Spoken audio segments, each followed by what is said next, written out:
The FCS College Football Experience UAC United Athletic Conference preview episode on the Sports Gambling Podcast Network is brought to you by our very own Patreon. Yes, score exclusive perks and content available only to our patrons at sportsgamblingpodcast.com/Patreon. That's once again sportsgamblingpodcast.com/Patreon. And remember, as always, folks, to let it ride. This is Randy Cross. You're listening to SGPN. Let it ride.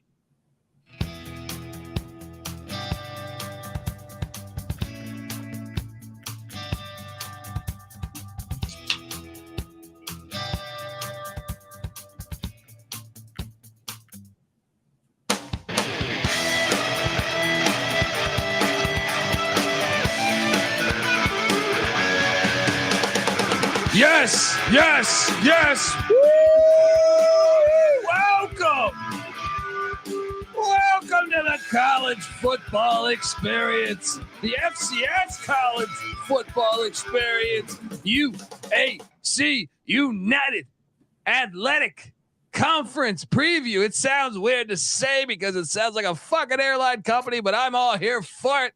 All right, probably better experiences, definitely better, not probably, definitely better experiences watching the United Athletic Conference than flying United. All right. Or the rims of the United Center in Chicago when you'd watch those old Bulls games. Look, perhaps you're wondering maybe you're wondering what the hell is the UAC, and I'll explain that in a second. But you're probably wondering who is yelling at me. Well, that'd be me. Raise my hand here. YouTube.com/the college experience. My name is Colby Swigga Database Dan, aka Pick Dundee. That's not a pick. This is a pick. He was raised in the land down under, where a man thinks on his feet, speaks with his fists, and lives by his wits. When Dundee happened, he was a superstar. I'm probably drinking too much and celebrating too much and not sleeping. Would have killed a normal man, but no, that's gone. The medical advice I got from that was like being hit by lightning. Pretend it never happened and get on with your life. Wow, this is basically the Conference USA of the FCS. We go to Abilene, Texas. I'm sorry. We go to Abilene, Texas in this conference. We go to Nacogdoches, Texas. Nacogdoches, Texas. Stephenville, Texas. St. George, Utah. Cedar City, Utah. Richmond, Kentucky. Conway, Arkansas. Clarksville, Tennessee. We are truly scattered across the fucking United States. And I'm here for it because we love football. And Oliver Luck is the commissioner, the old XFL commish in 2020. Currently suing Vince McMahon. Hey, not the first. Probably won't be the last. Luck. But Oliver Luck played for the Houston Oilers. He's the father of Andrew Luck, who's on a backpacking trip for the past 7 fucking years. Look, you might be, wondering what is the UAC. I just kind of explained it. Abilene Christian, Austin Peay, Central Arkansas, Eastern Kentucky, North Alabama. I forgot to throw that one in there. Florence, Alabama, the home of North Alabama, Southern Utah, and Stephen F. Austin, Tarleton State, and Utah Tech, which was formerly Dixie State. Holy shit. They also, you might have watched because they used to have Jacksonville State, Kennesaw State, Lamar, and Sam Houston State. It's chaos. It's hard to understand, but don't worry. Good football will be on the field. I am joined by my co-host. Give it up for they call him the Gulf Coast Guru. He's down there picking winners. He knows college football as good as any. Give it up for my guy, Mike Rose, AKA Gulf Coast, the Gulf Coast Guru. And man, I'm playing some music. Let's get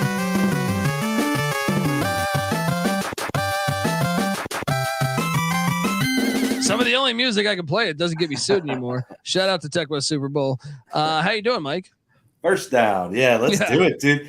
The UAC, excited to talk about it. I'm a man of the people. I talk to people every day. They're like, Trump this, Hunter Biden that, aliens are a thing. And I'm like, dude, have you seen the fucking running back room at Tarleton? And they don't care. They don't want to talk, but everybody here, they want to talk about it. We want to talk about it. Let's do it. That's their loss that they don't know. Tarleton, they're putting money in that program, man. And that's what's interesting about this conference in general. I heard Oliver Luck say that now we're going to be an FCS conference, but he kind of like brushed around it. Like right now we're an FBS or an FCS conference. They have aspirations to go FBS. Mm-hmm.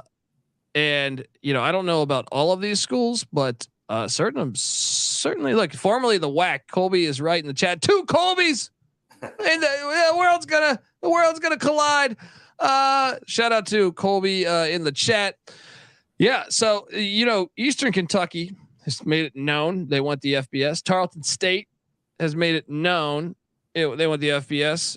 Stephen F. Austin made it known they want the FBS. Yeah, and yes, it is Stephen F. Austin's conference. Really, Austin Peay has made it known. So like. Most of these schools in here have made it known that they want to. They also have a future member that will be joining in 2 years in UT Rio Grande. Yes, in Edinburgh, Texas. So it's exciting. It's a lot of excitement here. But I gotta be honest, as someone that is trying to tackle all this, I find this conference, despite I normally like regional football, college football. I think that's why I prefer it over the NFL. So when it comes to the Conference USA and stuff, traditionally, I'm an East Carolina fan. East Carolina used to be in the old Conference USA. I thought it sucked that we'd play games like in fucking Texas, in El Paso. And you're like, that's basically like another planet to Greenville, right? But at the same time, some great games were played. And I feel like when I look at this conference, I see some really good teams. And I wouldn't be surprised if some of them made some runs in the FCS playoffs. I would prefer a little more regionality, but I enjoy the conference. How about yourself? Yeah, I really had fun digging into this conference, and I'm pretty damn certain we're going to have some different orders here. So it's going to be awesome. And I'm curious to know, how many playoff teams do you think are in this conference? I think they could get 2, maybe 3. Maybe 3 if the ball bounces right, but I think they should probably have 2. Seeing definitely 2, I think. Yeah, I mean, I know that it's always tricky. I feel like last year a lot of people thought the CAA got too many, or the Patriot got 2. They're like, what the fuck? But so it comes down. Rhode Island got robbed, I thought, last season. But let's talk all about it. But before we talk about it, we're going to go through our conference race, and that's going to be a lot of fun. But I want to tell you that the UAC FCS College Football Preview is brought to you by Sports Gambling Podcast Patreon. Yes, do your part in the war against corporate gambling and sign up for the SGP Patreon. Yes, we've been rocking since 2011. 2011. All right. And we're still independent, baby. But with that, it's like the record industry. It's like anything else. You got people, buying other companies. You got $10 billion behind it. That's what I loved. I was at Mountain West Media Day last week, and I'm sitting there asking questions next to straight like $100 million corporations. Maybe if not $1 billion corporations, and you could say, okay, that's fair. I dig it, but it's America's fantastic that I can fucking do this, because we started this in a fucking garage, right? So look, if you can help out, we'd appreciate it. Ton of exclusive content and contests. Ton of exclusive content. There's contests and merch just for our patrons, plus a monthly SGPN stories podcast and an ad-free uncensored show highlighting the best stories from decades of being DGens. There's even a Discord channel for the patrons too. That's the Sports Gambling Podcast Patreon is a great way to score exclusive perks and support us. SportsGamblingPodcast.com/Patreon. That's SportsGamblingPodcast.com/Patreon. And remember, as always, folks, whether you sign up or not, to let it ride. All right, we are back on the UAC preview. Oh man, this I know is going to be challenging for us because, so folks, we have 9 teams. Once again, I will name them. And I believe I listed them alphabetically. My apologies if I did not. Abilene Christian, Austin Peay, Central Arkansas, Eastern Kentucky, North Alabama, Southern Utah, Stephen F. Austin, Tarleton State and Utah Tech, formerly Dixie State. Let's have some fun, buddy, because I am so curious who you have at number 9, because I think everybody would say that North Alabama should be number 9. I know they're breaking in a brand new head coach, and I'm curious, is that your number 9 team? It's actually not. I got the artist formerly known as Dixie State. I got the Utah Tech Trailblazers. This is great because I actually struggled with this. So I watched North Alabama a decent amount last year. I did not watch Utah Tech the amount that I should, but you want to talk about a tough season. They were a lot better than 1-10. They lost the opener to Indiana State, which I watched that whole game.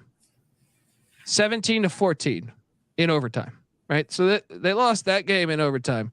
They lost to Kennesaw State, who's going to the FBS next year, in double overtime. They lost to Austin Peay, the Governors, by 3. They lost to Tennessee Tech by 1 score. My point with all this is, I'm not saying they're going to be the FCS playoff team, but damn it, they were a lot better than their record last year. They just had bad luck. I know they didn't beat one FCS team. Their only win came against UVA Wise, which is also the Cavaliers, which is crazy. But I sat there and said, but they're bringing in a brand new coach. You know, like, can we count on that? You know, Northern Alabama goes out and hires Brent Dearman. He's in year 1, so they're kind of a mystery team to me. But at the same time, I look at Southern Utah, and I say, I'm sorry, not the Southern Utah. Utah Tech, the Trailblazers, formerly Dixie State, and I think their schedule is very challenging. But yeah, their scheduling. Who's doing the scheduling for them? Their athletic director's he's not nice. Yeah, but they were 4-7 a year ago, and man, I kind of thought they were better than 4-7. They beat Tarleton. They beat Southern Utah, which they played twice. Shout out to that rivalry.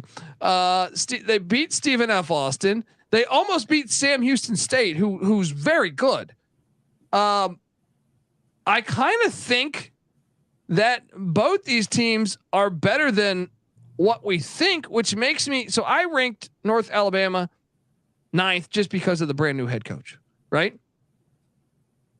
But you can definitely like the Utah Tech schedule is much more brutal in my opinion. So I can totally build that argument off of that. Let's start with Utah Tech because first off, the chat is rolling along here. Shout out to the chat. Pretty sad as a new fan of the FCS. There's never any talk of the OVC. Jay Scott, we have the OVC coming. Don't worry, man. We got you coming, man. We're going through every conference. We do not discriminate against the conferences. We got them all coming. So buckle up, subscribe, sg.pn/FCS. Subscribe to the pod, please. If you can, give us a 5-star review on iTunes. But anyway, back to good old Utah Tech. I mean, I could see them. I think I don't think they're a terrible team. They got Ricky Johnson at the wide receiver spot. I think he's pretty damn good. I know they got hit in the portal a little bit with some key players leaving, but they still have there's a couple guys that stand out to me on the offensive line, mainly Bayo Kaniki on the offensive line. I think, and the defensive line, really the line of scrimmage. I don't know how the Utah guys, how they do this. I don't know if it's just I don't know if they're Mormon or what, but Cyrus Webster, Sam Kanagata, I like the line of scrimmage for Utah Tech. Now, questions a little bit regarding the quarterback spot. But that was really my logic was like, okay, well, they have a brand new head coach, North Alabama. Utah Tech does not. Utah Tech's head coach Paul Peterson he's entering year 5. Now he's just 15-23. But I kind of think they have some nice pieces. I think the defensive side of the ball is not going to be terrible for Utah Tech. The offense I do worry about a little bit, but at least their coach is in year 5. I trust that to be better than a year 1 coach in Brent Dearman. But I also understand the argument because North Alabama almost won like 6 games last year. So talk to me about Utah Tech and why you faded them. Yeah, so we're going to get to it in a minute when we talk the schedule. I think they're going to have a really, really rough start to the season. They started off the year with a quarterback, Kobe Tracy, 1,244 yards, 9 touchdowns, 3 interceptions. He went down, and they found lightning in a bottle with Victor Gabalis. He was QB2 to start the season, but he took over. He went 1,900 yards, 17 touchdowns, 10 interceptions. He's gone. He's transferred now to Tarleton. Running back Quali Conley, 1,000-yard back, 8 touchdowns. He transferred to San Jose State. From what I understand, he might get some burn there a little bit. He's going to be in the rotation. Running back completely up in the air after that. The next guy had like 30 yards total, the next guy in line. So we don't know anything about the running back. Wide receiver Joey Hobart, 1,200 yards, 16 touchdowns. That guy's gone. He transfers to Texas State to go with G.J. Kinney in his new Yeah. I mean, they got destroyed in the portal. Yeah, absolutely destroyed. So I think that's going to be tough. You tack that into the schedule we're about to talk about. Could be a rough year. They got a money kicker, though. And I can tell you that the offense has a ton of question marks to me. But, dude, there's a couple guys on defense that pop to me. That Webster on the D-line, or whatever, how you pronounce that. I think the defense will be actually all right. It's the secondary it's the offense that I worry about. Let's talk about the schedule. Secondary is a good point though, because you got Darius Nash, 2 interceptions, 6 passes deflected. He's working out with the Saints right now, and you also have Terrell Grayson, 78 tackles, 1 sack, 1 interception. He transferred over to be with Jay Norvell in Colorado State, so lost a couple key pieces out there too. Yeah, and then the schedule, man. Oof. I mean, this might be the hardest schedule. I mean, what are you doing? What the fuck are you doing, Utah Tech? Week 1, they head to a team that's probably going to play in the FCS National Championship. One of like 4 teams that probably will be in the FCS National Championship. They head to Bobcat Stadium in Bozeman, Montana. Now I'll say this. At least it won't be freezing cold. But Montana State's going to be really good. And but Montana State might have some suspensions. I believe a couple coaches, including their head coach, did get a DUI. So maybe they can make it a game. I don't think so. Now comes in week 2. The Montana Grizzlies, who are a fucking blue blood in the FCS as well. Now I'll say this: Montana lost some pieces. I thought last year was the year they should have done it. Bobby Hawk, very, very good coach there. And by the way, Southern Utah and Utah Tech they're not far from each other. If you've ever been to Zion National Park, even the stadium is called Greater Zion Stadium. I dig it. It's right on the freeway right there. Zion National Park's fucking unbelievably beautiful. So I like these schools in Southern Utah because it's just beautiful there. There's no way we can have them winning any of these, right? I mean, maybe you could talk me into a Montana upset, but I still think this is gonna be a double-digit spread, man. So 0-2. Same. All right, now they head to Northern Arizona, Flagstaff, Arizona, the walk-up Skydome. I've been to this filthy, filthy stadium.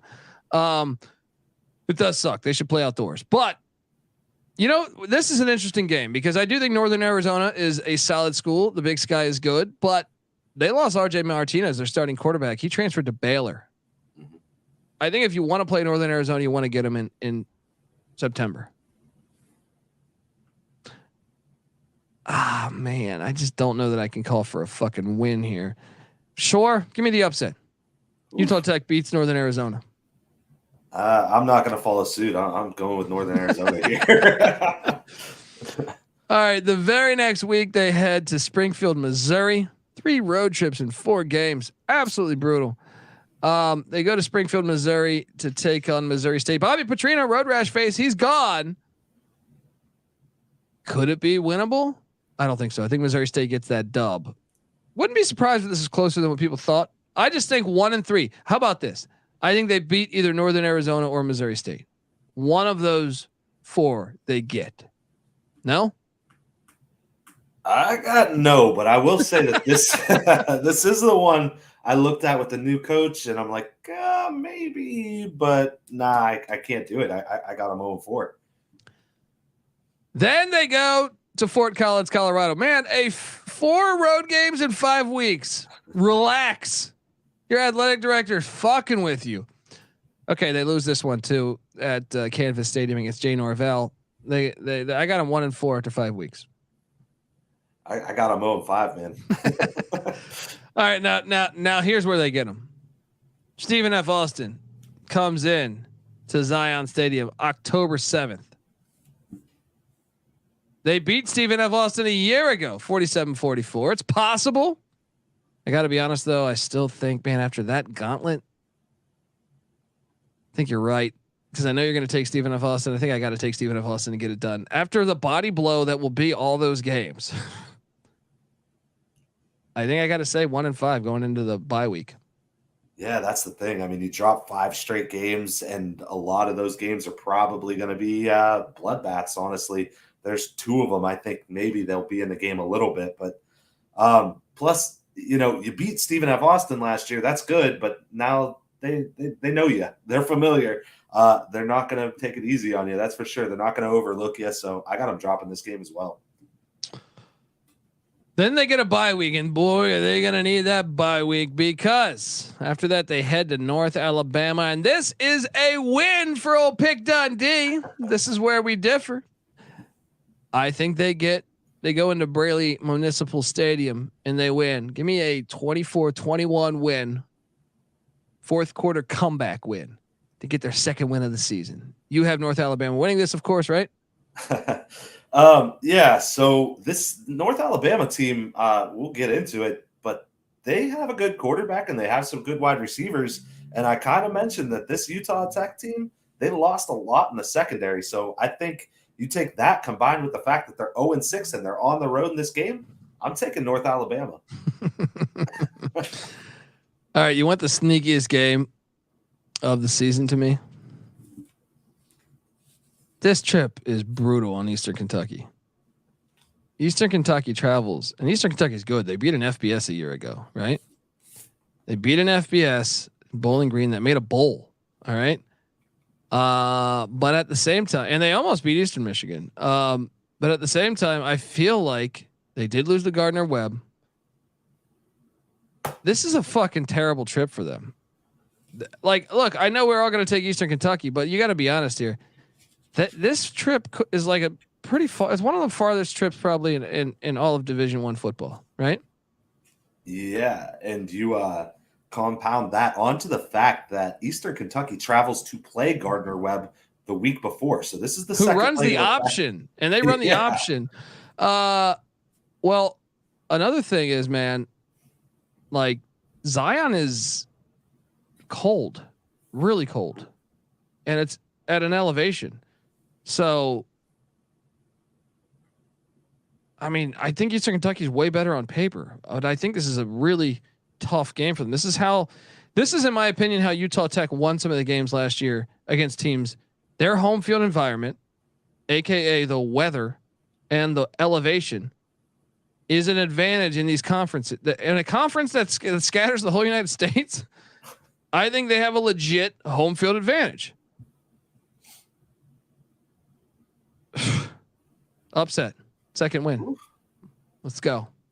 Man, I'm telling you, I even wrote a note that I'm going to bet the point spread on this game for Utah Tech, because I have them right now. 7? Yeah, 7, I think. Yeah. 0-7, and this is going to be a major dog here for Utah Tech. I went with Eastern Kentucky just on paper, just for the sake of averaging this out. What's most likely to happen?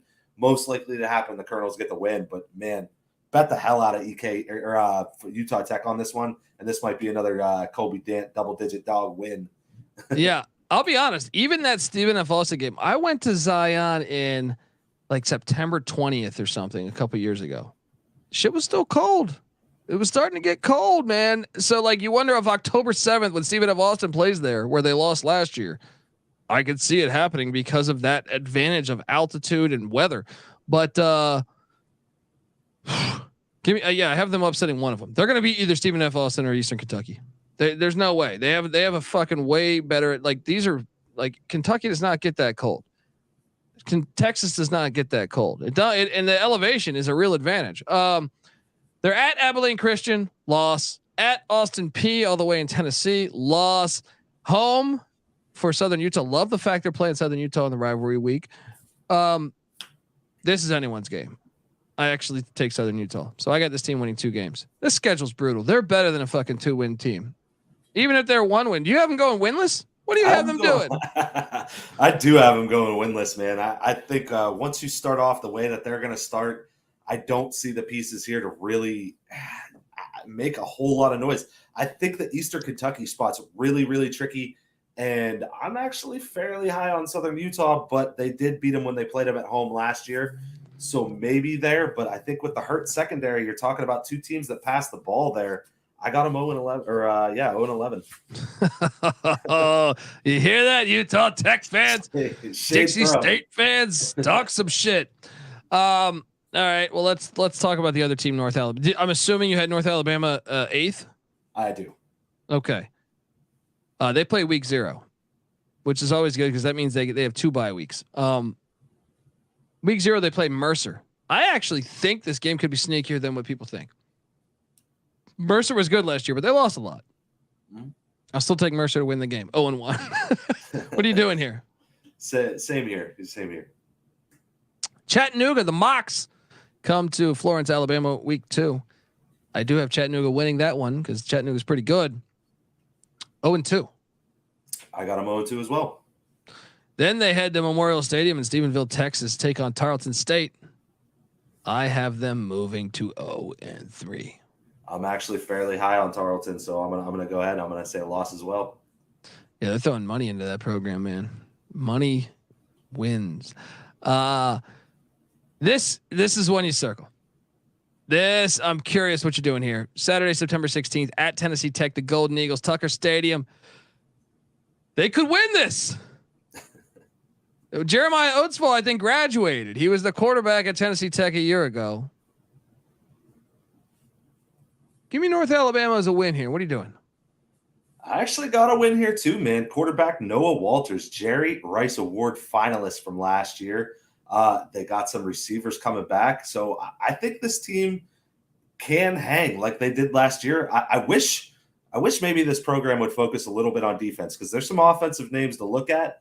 But I got them getting this. I think they're actually the better team than Tennessee Tech. So I got the win. Yeah, I think so too. I think they're a little bit better too. Colby in the chat's asking, do you think later in the year, are we talking b-ball? Of course, we talk college basketball every game of the season, every night of the season. We've been doing this shit for years. I host the college basketball experience, and I shit you not, every single night of the season, I will be here. Well, I'll say this. Maybe one night I won't be there. One night, but we'll have somebody else there for me. But yeah. Folks, check out the college basketball experience. Check out the FCS College Football Experience and the College Football Experience, the College Basketball Experience, the College Baseball Experience, the Big 12 Experience. Those are all separate podcasts. We come together as one on YouTube, youtube.com/the College Experience. Yeah, I'm sorry. Continuing to North Alabama's schedule. They then host UT Martin, the Skyhawks. UT Martin's solid. I think that's a loss for North Alabama, but this is a sneaky spot because confidence is a thing. If you beat Tennessee Tech, you host UT Martin. Could happen, but I'm taking UT Martin to get it done. You? Same here. Yeah, I got the L for North Alabama. Then they're home to Eastern Kentucky, the Colonels, Parker McKinney. I got Eastern Kentucky winning this. You? This was a shootout last year, 56-53, but I do have Eastern Kentucky getting it done.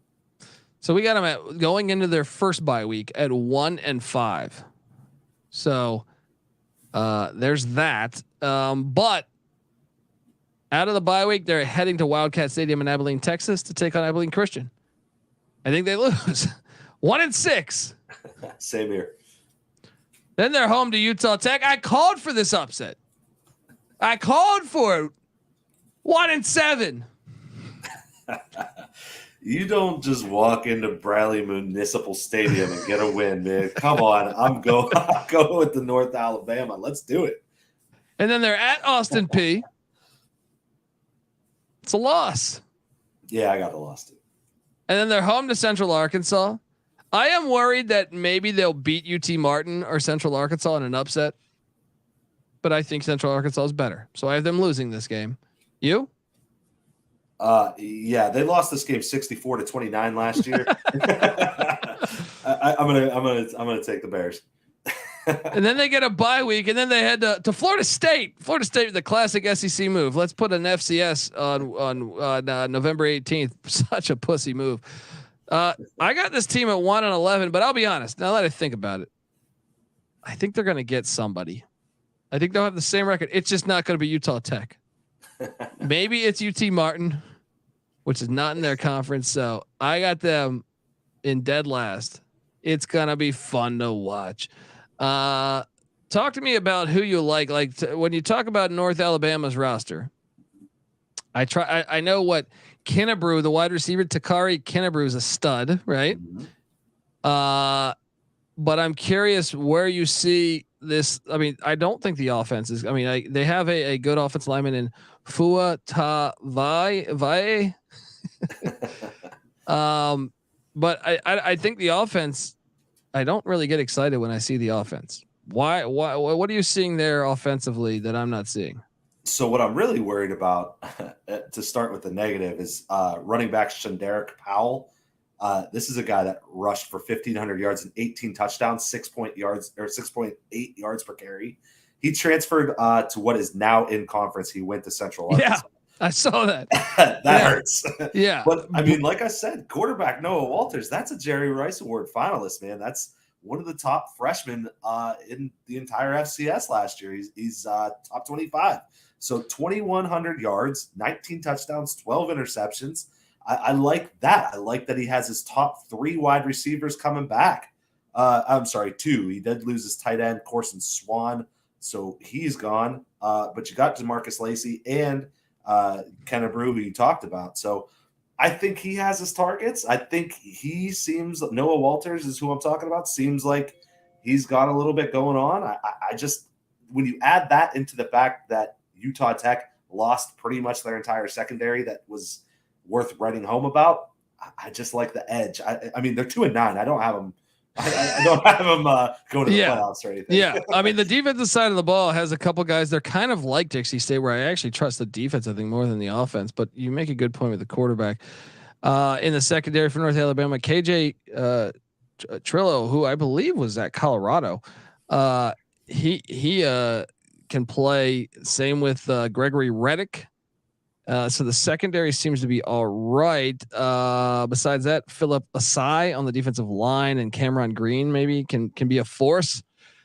It's gonna be fun to watch. All right, it's gonna be very, very fun to watch. But yes, we have differences already to start things off. So I'm curious who you have at team number 7. Then fire away. Actually, I missed that one. Cameron Green. I did have that written down. He is a former 3-star from UCF, and he's actually getting some all-conference hype before the season. Trujillo, who you talked about, 3-star recruit from Wake. That's a transfer in the secondary. And also 3-star Edwin White Schultz, a DB transfer from Kansas. So do have those names out there. And Trujillo was previously at Colorado before Wake. He went to Colorado to Wake to North Alabama. Yeah. It's college football these days. People transferring everywhere. I do think that's the battle. You have two. They're kind of mirror images to me. I mean, yes, Utah Tech doesn't have the quarterback anymore, but that was their backup a season ago. No one knew about him last year. So if that can happen again, and I also think they have home field environment's a little sneaky. All right. I'm curious though who you have at number 7 then. I think this is going to be a pretty big surprise. I know this team did really well in the transfer portal. Traditionally, a pretty solid team, especially over the last few years. But I got Austin Peay at number 7. Austin Peay. Woo! I don't know, buddy. I mean, I knew you were going to have a problem. This is why this race is crazy to me. Okay, let's focus in on Austin Peay because I have that. I think they're a really good defensive team, and I like Mike DiLiello, who was formerly, I believe, at Middle Tennessee State back in the day, a couple years ago. I kind of sold on this team. Trey Goodman at the wide receiver spot, I think, is good. there's elements of the offensive line that I think are solid with Jalen Armstrong and Harrison Wilkes. I do think this is another defense first team though. I think the defense is going to be better than the offense, but I am kind of sold the defense. Tyler Long at the linebacker spot, stud. Corey Chapman in the secondary, stud. Then you look at some of the other guys they have on the defensive side of the ball. Javon Young at the defensive line spot, I think he's good. Daryl Rogan at the linebacker spot. Like, this is a good team. Michael Rutland. I think this actually could be one of the best defenses, if not the best defense in this whole conference. So Darius Doss also, may I mention, telling you, I really like this team. Javion McCray also on the defensive side of the ball. It's really the offensive side of the ball, but I have them much higher. I'll put it like that. Build me the case. Build me the case on why you think they will struggle. I figured you would have them a lot higher, and it does make sense. I mean, they've been a good team over the last few years. You touched on the quarterback, dual threat, really, really good. Been there. He's a super senior, I believe. So yeah. You have that, and you have your top two running backs coming back. Great. Now the quarterback does lose Dre McCray. You're gonna feel that. He was a stud. Yeah. That's a big, big loss. Number 2 wide receiver, James Burns. He is also gone. He goes to UConn. So Trey Goodman, that's your third string. One of the best linebackers in the entire country, linebacker Antoine Williams, All-American last year, first in tackles on the team with 77, 2 sacks, 2 fumbles recovers. He goes to West Carolina. So you lose him to Western Carolina. That hurts. You mentioned Corey Chapman is back, and one of the transfers who we just talked about in the Ivy League, and I kind of forget who it is, but he comes in. But you do lose Shamari Simmons, third in tackles, 56 last year, third in 3 interceptions. He transfers to Arizona State, so that's a big loss. You lose defensive lineman Kwame Sutton, 3 sacks, which was first on the team. So not a whole lot of pressure coming on the quarterback, but your top sack, your sack leader, he's gone, and so is Ethan Castleberry in the secondary. He's a defensive back that had 3 interceptions last year. So I feel like you brought in some names. They did do good in the transfer portal, but I feel like they lost a lot. Scotty Walden, this guy actually turned down Southern Miss to go to Austin Peay. Interesting. A few years ago when he was the interim head coach, everyone thought he was going to come back to Southern Miss. No, he was 4-2 in year 1, 6-5 in year 2, 7-4 in year 3. He's been progressing every year. That is why I think you're wrong. I can't wait. And let's take a look at this schedule, because they have a huge week 1 game that I think is very pivotal for the FCS playoffs. Well, not for you apparently, but for me. They are at Southern Illinois, Saluki Stadium. I think it's one of the best. Like, if someone told me what are the week 1 matchups you want to watch most, I think I've talked about this. William and Mary, Campbell, Holy Cross, Merrimack, and Austin Peay, Southern Illinois would probably be my top 3. There might be a couple other ones that I would throw in that mix. That's a huge game for Austin Peay, and it can go either way because Southern Illinois is good. I gave it to him though. I got him 1-0. What do you have him? Yeah, I got him losing this game. So that's one of the things that starts off right off the rip. You lose that game, and then you follow it up with the game we got on deck. So I got him dropping to the Salukis. It's a good team. You're on the road. They're going to have a lot of energy going in the stadium for week 1. Yeah, I got the L. Then they go to Neyland to take on the Tennessee Volunteers. That is a loss. Fair. Done. Agreed. Loss. Then they host East Tennessee State. East Tennessee State was an FCS playoff team 2 years ago, but they've had coaching changes. I favor Austin Peay, but I think this game could be sneakier than especially after the body blow that will be Tennessee. It's a sneaky game. I have them winning it though. 2-1 for me. 0-3 for you, or what? No, I do have them winning this game. I have them beating East Tennessee, but it is a close game. Okay. And then they're at Stephen F. Austin. I have them winning this. I got them dropping that one, man. This is what I like about this conference. That's where we start. Then they're at Lindenwood. This is a win for me. So I got him winning this game. I'm a little surprised to see you give them both of those back-to-back. Lindenwood, not world beaters. I mean, they just moved up, but they weren't terrible last year. I mean, yeah, they fair, pretty good fair, balls. So I mean, fair. I got them splitting that road trip 1-1. I got so them 4-1. To me, my worst case scenario is 3-2. Maybe 2-3. That's if the quarterback gets knocked out in the Tennessee game or something. But they come off the bye week and they play Gardner Webb. Watch out. Gardner Webb can play ball. I am a little scared of this game, but they get the bye week to prepare for the option. Perfect bye week. Give me another win. I do like having the bye. I mean, you always got to love having the bye week before the option. So that is something there. I don't have this team winning, the national championship like you do. So I do have them losing to Gardner Webb here. Wow. What do you got him at? That's one win, right? You have him at one win? What do you have him at? 2, man. They got a one in ETSU. Okay. Then they're at Southern Utah. This game scares me.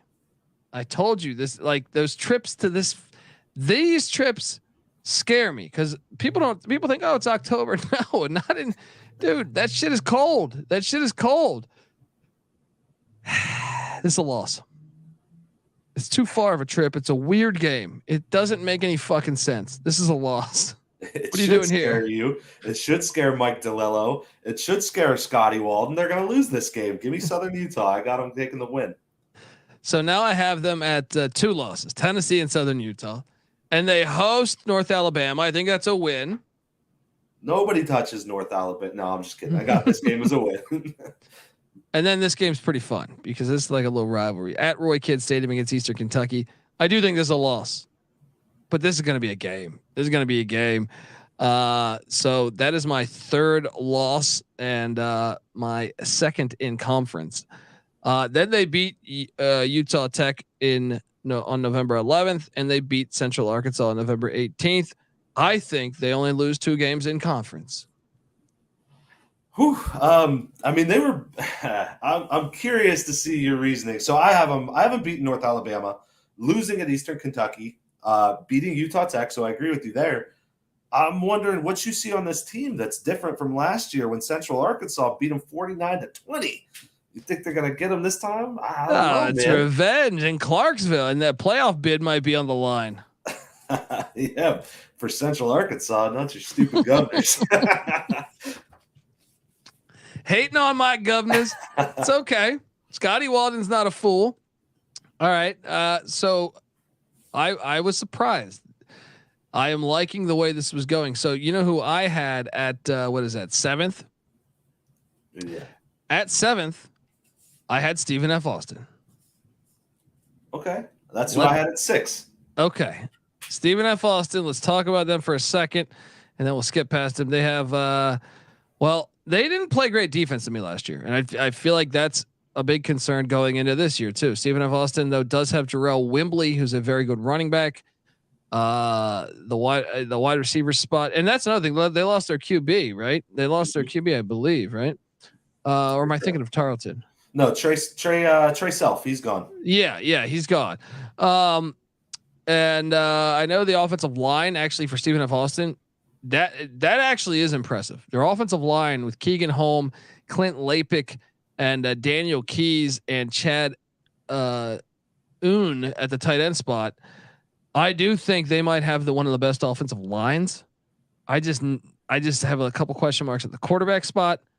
And then the defense. The defense to me, you might be talking about the worst defense in the conference. They got Ahmad Murray at the defensive line spot, who I think can play, and Takai Lloyd in the secondary, Jermaine Brown at the linebacker spot. I guess I don't know. I watched them a couple times last year and I thought they were a soft team. So their offense can fly though. Last year that offense would fly. So they're kind of like Texas Tech to me, like not last year, but Texas Tech, the Kingsbury era.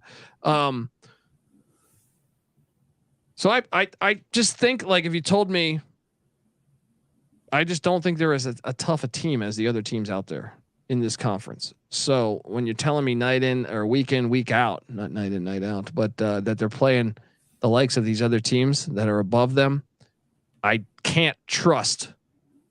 I still think they're solid though. I think this conference is good. Colby Carthel is in year 5 too, and that's another thing. He's only 23 and 22 in 4 years. Big year for him there at with the Lumberjacks. So, talk to me about Stephen F. Austin. Yeah, I mean, so they do lose Trey Self, who threw for 2,500 yards last year, 19 touchdowns, 4 interceptions, also 6 rushing touchdowns. So that's gonna hurt. Preston Weeks should be next in line. He's gonna take over, and he was originally committed to Baylor. So this is a guy that was ready to play Power 5 football, and now here he is with Stephen F. Austin. So I have some faith in that guy right there. Jerrell Wimbrey, like you said, coming back. This is a guy that popped off the screen a little bit. 5.8 yards per carry last year, 613 yards, 5 TDs. So you lost your number 1 running back, Miles Reed, but you have a guy filling in. Losing Xavier Gibson at wide receiver, that hurts really bad. He's actually he's with the Jets right now, so there's that. Also, Daryl Simmons, former 3-star, number 3 in receptions last year. He transfers to Marshall. And I didn't see their number 2 target. So wide receiver took a big hit. I just trust this offense under Colby Carthel to kind of get it together and keep doing what they were doing last year. It's you mentioned it's the defense that I'm worried about. So they were 4-2 in close games, and when you take away some of those key players at the quarterback spot, and this is a defense. To me, they gave up 42. Let me just quickly rattle off what they gave up. And not including the game against Warner where they won 98-0 because they're not FCS against FCS or FBS competition. 42, 27, 52. Surprisingly, only 17 against a good team. I don't know what the fuck happened there, but then 38, 24, 38, 47, 34, and then 21. The defense is screaming. There's red flags to me, and then you lose your playmakers. I'm fading them, but you have them at number 6, right? Mm-hmm. So that means I need to tell you my number 6. Okay. Well, my number 6 is the likes of good old Abilene Christian. Are you surprised? No. So I got these next 2 teams, same exact record. Really, really close for me. I went with Tarleton, but it was really, really close between them and Abilene for me. Well, and this is one that I feel like I could be really wrong with. Like this is one where I had a hard time when I look at Abilene Christian. They have some guy Dobbins, their running back. I was impressed by. They have a tight end in Noah Codwell, who's pretty good. Blaine Taylor at the wide receiver spot, who's good. Tristan Golidi at the other wide receiver spot. And you look at last year's results, like they actually played Missouri tough, only lost by 17 at Missouri. Almost beat North Dakota, who's good. They lost 34-31 to North Dakota. Like all of their loss, actually, this is one that I have a hard time because like I could be really wrong with this because they were very close to being undefeated in the FCS. If you take out the Missouri game where they lost by 17, their 3 other losses were by a combined 9 points. So I am a little bit concerned here about this play, but I kind of thought they were a little soft a year ago. You look and see they did give up. I don't know. The defense was actually a little bit better than I thought when I look at it now, but I just remember watching them and I'm thinking, kind of a little soft, but maybe I'm wrong a spot here. Maybe you're right. And we put Tarleton. Can we do that? Let's adjust. Okay. Let's put, cause Tarleton loses their QB too, right? They do, but they bring in one from the same conference actually. So he goes to Georgia Southern. So let's move Tarleton. Let's build the case for actually, hold on. Let's go through Abilene's schedule. Because I'm pretty sure that you're right. Abilene's probably going to be better than Tarleton. Thursday night to open the season, they get Northern Colorado. Then they're at Prairie View. Then they're home to Incarnate Word. They're going to lose to Incarnate Word. I mean, I have them losing to Incarnate Word, but a lot of new faces. They could beat them, and you want to get them in September. And it's at home. Then they're at Central Arkansas. That game is very huge. Very huge. Then they're at North Texas. Eric Morris, year 1. Yeah. I kind of think, honestly, dude, I think they're going to be 2-3 at the bye week. What are you doing here? I also have 2-3 at the bye week. Then they get North Alabama. I think they'll go to 3-3. Then they're at Stephen F. Austin, which I think they're better. So I'm going to go to 4-3. At Southern Utah is a loss for me. 4-4. Home to Utah Tech. 5-4. And then home to Tarleton. I think they beat them 5-5. And then at A&M they lose 5-6. To me is where I see Abilene Christian. So that was basically the entire difference between Abilene and Tarleton for me. Is just Abilene plays Tarleton at home. I gave the nod to Abilene, but really, really close between the two. And I probably was a little more excited reading about Tarleton and getting into their program. You're right with Tarleton. Tarleton, and tell me about like Tarleton. I know they have the backs, Derrel Kelley and Kayvon Britten, which I think, they really could be explosive. They have Cooper, Darius Cooper, and Jaden Smith too at the wideouts. The offense really could fly for Tarleton. And like I said, they're spending money. They want to be good. That is a lot of it, because I know like they probably have got some. Like I have no idea about their NIL collective, but I know I've read articles over the past couple of years about their aggressiveness to win and spend money on football. So I can buy into Tarleton being better. They have Jalen Carr returning in the defensive backfield. He's good. DJ Harris at the linebacker spot, like Josh Griffiths at the running backs or at the defensive tackle spot. Tell me about why you're more bullish on Tarleton as well. Yes, so you do lose Bo Allen, like you said, the quarterback. He's gone, but you got the Utah Tech transfer Victor Gabales, who That's right. Yeah. So you bring him in. You already mentioned they have Derrel Kelley and Kayvon Britten. Those guys have both rushed for over 1,000 yards last year. Kayvon Britten transferring in from Arkansas Pine Bluff. So really, really stacked running back room. I thought it was going to be the best in the conference, but we'll talk about the best in the conference in a little bit. You cover the wide receivers. Jaden Smith, by the way, 6'6". That's a big ass wide receiver. So you got that. You got a guy that played linebacker last year. His name's Patrick Jones. It looks like he's moving to DB as far as their football roster for this year says. Looks like he's moving to DB. This guy was number 2 in tackles, had 2 sacks, 8.5 tackles for loss, 2 picks last year. So that's a name I'm going to be watching that man moving from linebacker to DB. Very interesting. There's a lot to like about this team. And Jay Scott in the chat saying you're sleeping on Austin Peay and look out for Jay Rhodes, number 33. Let's go. Appreciate you hopping in the chat there, Jay Scott, and checking us out. But yeah, Tarleton is a wild card too, and they play a week 1 matchup that I'm interested to. They're at McNeese. I feel like during the COVID year, that was a game that we watched to open the season. That was a fucking classic. Came down to, I think, the final fucking play. They got a mutual opponent last year too. I know this doesn't tell the whole story, but Houston Christian, they both played them. McNeese won 21-10. Tarleton won 49-7. So, woo. Mm-hmm. Let's look at that Tarleton schedule. So at McNeese, home to North Alabama. I'm with you. 2-0. Right. Mm-hmm. Yep. Then they go to take on Joey McGuire in Lubbock. I think that's a loss, 2-1. Right.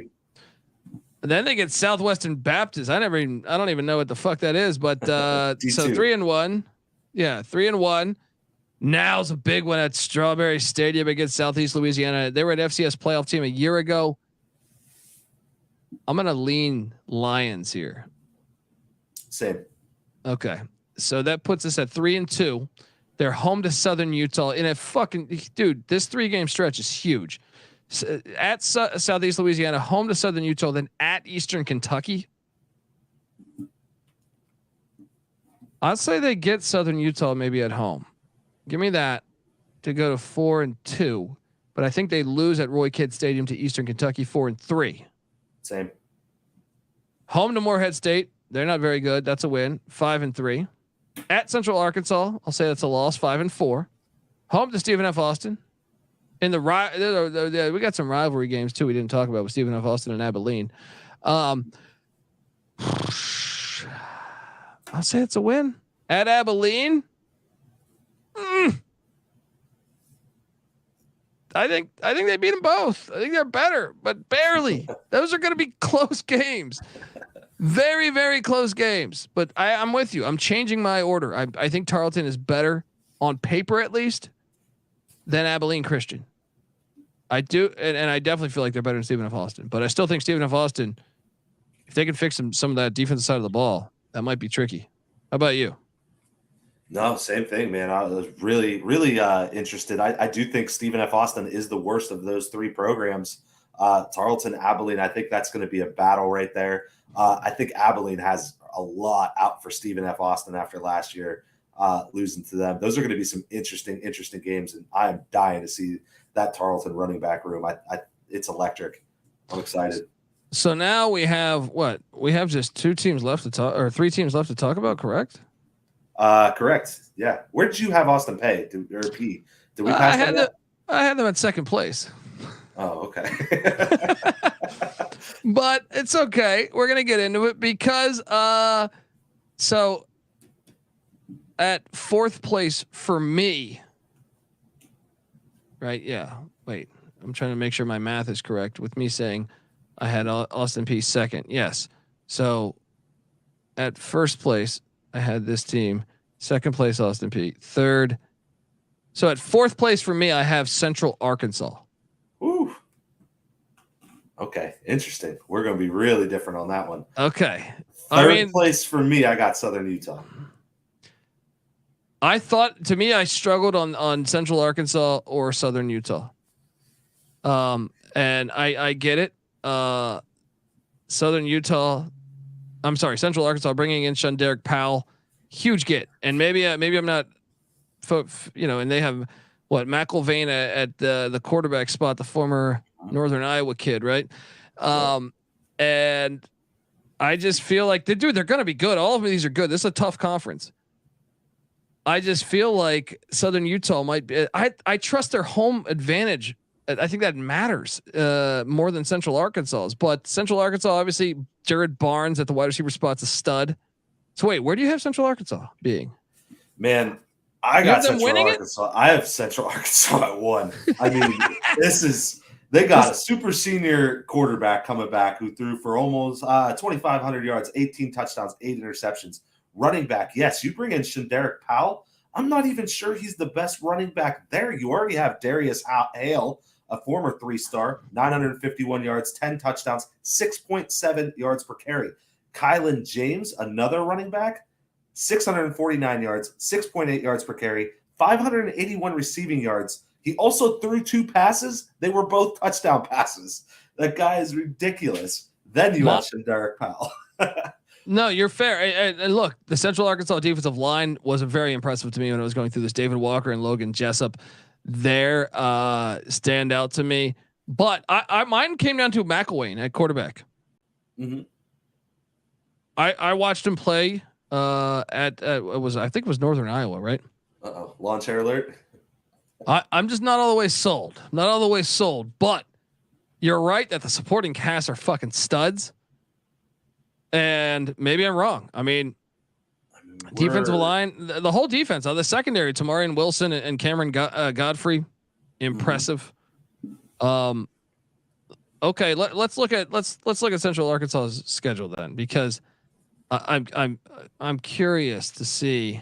You have them first. Okay, we're all over the place here. Yeah. I just when I was at work the other day, I was listening to you guys, and I listened to the Arkansas State podcast is what I was on. And I heard Patty C call them the second best team in Arkansas. Honest to God, I think Central Arkansas could be the second best team in Arkansas. I think I might join you there. But that's gonna be that makes that game. See, but the schedule's fucking brutal, man. This is a brutal schedule. Okay, at Oklahoma State, loss. Okay. Okay, they do get Texas College, the Steers. What a great fucking name. That's a win. 1-0 or 1-1, right? Mm-hmm. Then they go to North Dakota State. 1-2. That's a Tell loss, me you're calling for that. No. I got a loss. Okay. That's a ball game, though. Yeah, it is. It might be sneakier than what people think, but okay. Then they go to North Dakota. So I got them 1-2. They come back to Abilene to play Abilene Christian in Estes Stadium, that purple and gray field. I think it's a win. So I got them 2-2. Same. Now, the reason why I took Southern Utah over Central Arkansas is because they host Central Arkansas. But I'll be honest, at least it's in September. For Central Arkansas side of this, if this was in November, that I would really feel great about this being a loss. But I took Southern Utah here, so I got them 2-3. I actually have them losing this game as well. I have Southern Utah getting this win. And then this game is sneaky good. A lot of teams have Southeast Missouri as a top 15 FCS team. Sneaky game here, but I'll give it to Central Arkansas. I'll give it to them. I did as well. This is a hell of a game. I can't wait to watch this game. Yeah. So 3-3. Then they're home to Stephen F. Austin. I'll even raise you one more at 4-3. I got the win as well. They get a bye week. They're home to Tarleton State. 5-3. Win. At North Alabama. 6-3. I got the win. Home to Eastern Kentucky. This is a loss. I think Eastern Kentucky really embarrassed this team last year, 42-14. I think getting them back at home, getting them there in Conway, I gave the win to Central Arkansas. I'm going to go with it. Okay, and then I have them losing at Forterra Stadium in Clarksville, Tennessee to Austin Peay in the final game of the season. Oh, that was where you were wrong. Okay, that Austin Peay thing. Forgot about that. I'm fascinated by the top of this conference though. So okay. Let's take a look. So I had Southern Utah the next, so at 3rd, right? I had Austin Peay at 2. Where'd you have Southern Utah? 4th? So you have, where do you have Eastern Kentucky? Do you have them 3 or 4? I have them 1. Oh, you have, okay. I have Southern Utah at 3 as well. Okay. Southern Utah is one that I think we all could be wrong on too. Justin Miller at quarterback is very good. Isaiah Whitten at the wide receiver spot, good. I like the offensive line of Southern Utah. Lyle Santos, pretty good player. I would say I think the offense is going to be pretty fine. The defense, I know they took some hits in the portal, but Aubrey Nellems is back at the linebacker spot. He's good. Their linebackers in general are pretty good with Cullimore as well. Kohner Cullimore, also Trent Whalen. I do worry though because they took some hits in the secondary, but Peyton Payne on the defensive line, good. I think Southern Utah could be a hard team to get a gate. And once again, I think both those Utah schools have the advantage: elevation and weather. The other schools, like going from Texas to Kentucky, I don't think is a big difference, right? Going from Alabama to Kentucky is not a big difference, or Tennessee, but going to fucking Utah is a huge difference. Let's talk about the schedule because Thursday night they open up at Arizona State, dude. Watch out. Watch out. I was about to say, Arizona State's bringing in like 40 transfers.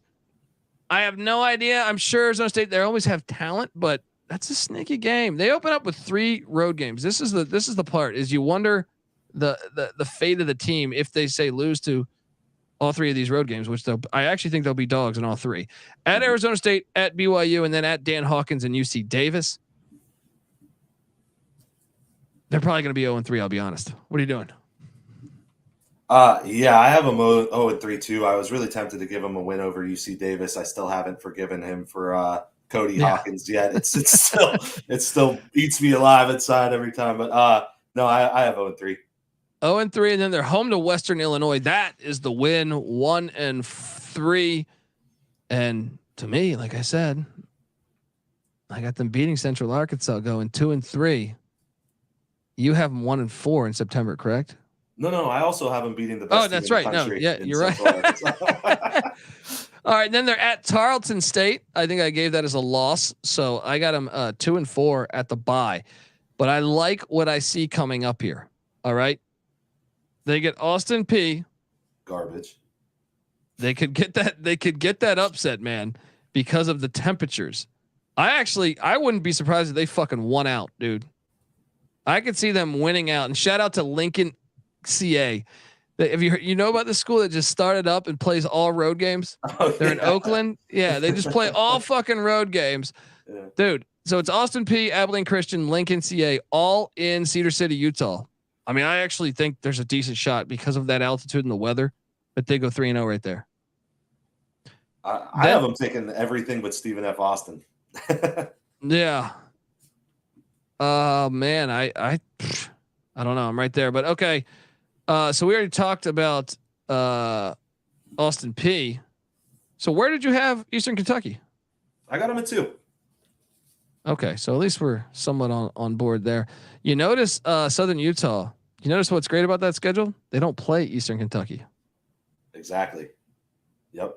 Yeah, they dodged them. And another note I had about this team, I'm really excited that you had them at 3-2. Honestly, I thought like, maybe I overshot that one. Maybe Colby's going to call me an idiot. Nah, we're right on. Dude. No, but I also believe those Utah schools, like we haven't seen all of this shake out where that's going to be a big advantage. I think Eastern Kentucky opens up with Cincinnati. Watch out. That's almost like the Arizona State scenario to me. Eastern Kentucky beat an FBS last year. They're at Kentucky the second week. I think Kentucky gets them. Unfortunately, I'm kind of high on Western Carolina. I actually think they're going to open up probably 0-3. Oof. At home too. You have them losing that game. I'll put it like this: between this is a brutal out of conference schedule. Like all 4 teams are really good, and then the 5th team is Gardner Webb. What are they doing? I think between Western Carolina and Southeast Missouri, they drop 1. So I got them 1-3, and then they beat North Alabama on September 30th, and they go to 2-3, right? But I think they win every other game on their schedule. So I got them starting off 3-2. I actually haven't taken care of Western Carolina. I have them beating Southeast Missouri just barely, but they beat them last year by 5. So I'm going to go ahead and I'm going to go with that. And then obviously getting the win over North Alabama. And I try to crowbar these in since I missed that first episode due to my technical difficulties.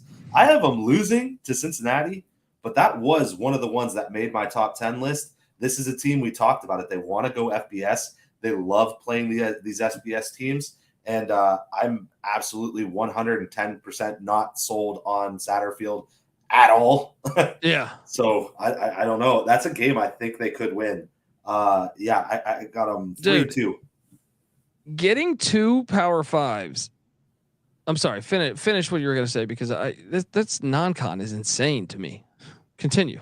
That was pretty much it. I got them 3-2 going to the bye, and that's a rough start. I mean, it's also, I mean, if it was Luke Fickell's Cincinnati team, that would be 2 really, really physical power FBS teams, I should say, because that would have been FBS at that time. But I think there's a good shot. So they play 5 non-con games, right? Mm-hmm. 5 non-con games. 2 of them are Power 5s from the FBS. Let's exclude those, but that's insane in its own right. But then I think Western Carolina, Southeast Missouri, and Gardner Webb. If I had to fill out my 2014 playoff right now, I think all 3 are in.